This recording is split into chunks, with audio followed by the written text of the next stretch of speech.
কোরআন একটা ভাওতাবাদী জামাত ইসলামের, বাংলাদেশের এক নরাধম জাহান্নামের কীট। কোরআন একটা ভাওতাবাদী জামাত ইসলামের। ম্যাডামের সাথে সম্পর্ক ছিল, আমাদেরকে কোন অঙ্গ সংগঠন করতে দেয় নাই।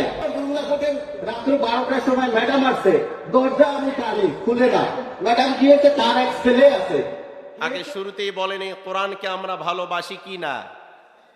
আওয়াজ দেন তো, ভালোবাসি কি না?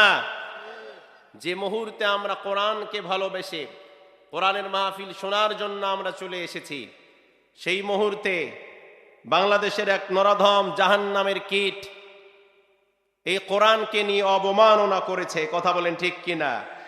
খুলনা, বাগেরহাট, মংলায় এই ব্যক্তির নাম, এই নাস্তিকের নাম হচ্ছে জুলফিকার, সাবেক পৌর মেয়র। তিনি বিএনপি করেন, একজন নেতা।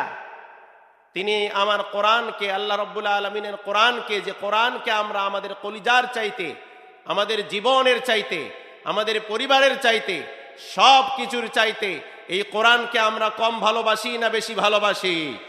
যে কোরআনের জন্য ইতিপূর্বে মিঠাপুকুরবাসী জীবন দিয়েছে, যে কোরআনের জন্য প্রয়োজনে মিঠাপুকুরবাসী প্রয়োজন হলে আবারও জীবন দিবে। কথা বলেন ঠিক কিনা?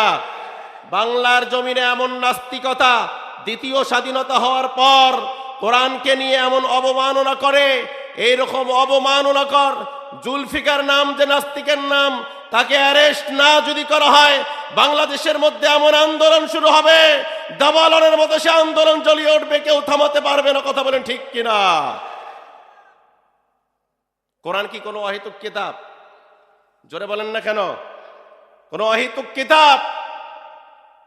তিনি কোরআনকে নিয়ে অবমাননা করলেন, ভংতাবাজির কিতাব বললেন। নাউজুবিল্লাহ, আরো আসতে পড়েন।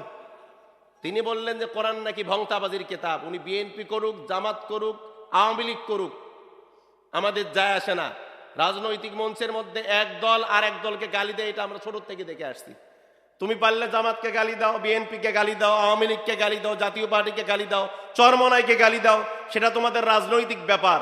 কিন্তু যখন তুমি কোরআনকে গালি দিয়েছ, এটা বাংলাদেশের 18 কোটি মুসলমানের কলিজার মধ্যে তুমি আঘাত করেছ। কথা বলেন ঠিক কিনা মুসলমান? এই 16টা বছর কোন নাস্তিক মোরতাদের বিচার হয় নাই। আওয়াজ দেন ঠিক কিনা? ডক্টর ইউনূস মহোদয়কে বলতে চাই, আপনি মেহেরবানি করে কোরআন অবমাননা করে নাস্তিক জুলফিকারকে ধরেন, বাইতুল মুকাররমের সামনে ফাঁসির কাস্টে ঝুলায় দেন। প্রত্যেকটা টিভি চ্যানেল এটা প্রচার করবে, যাতে করে কোনোদিন কখনো ভবিষ্যতে বাংলার জমিনে কোন নাস্তিক কোরআন নিয়ে, রাসূল নিয়ে, সুন্নাহ নিয়ে, হাদিস নিয়ে, আলেমদেরকে নিয়ে আর কোন কটূক্তি কেউ করতে পারে না। কথা বলেন ঠিক কিনা? এ মতের পক্ষে রাজি আছেন যারা যারা দুহাত তুলে আল্লাহর দেখান তারা তারা।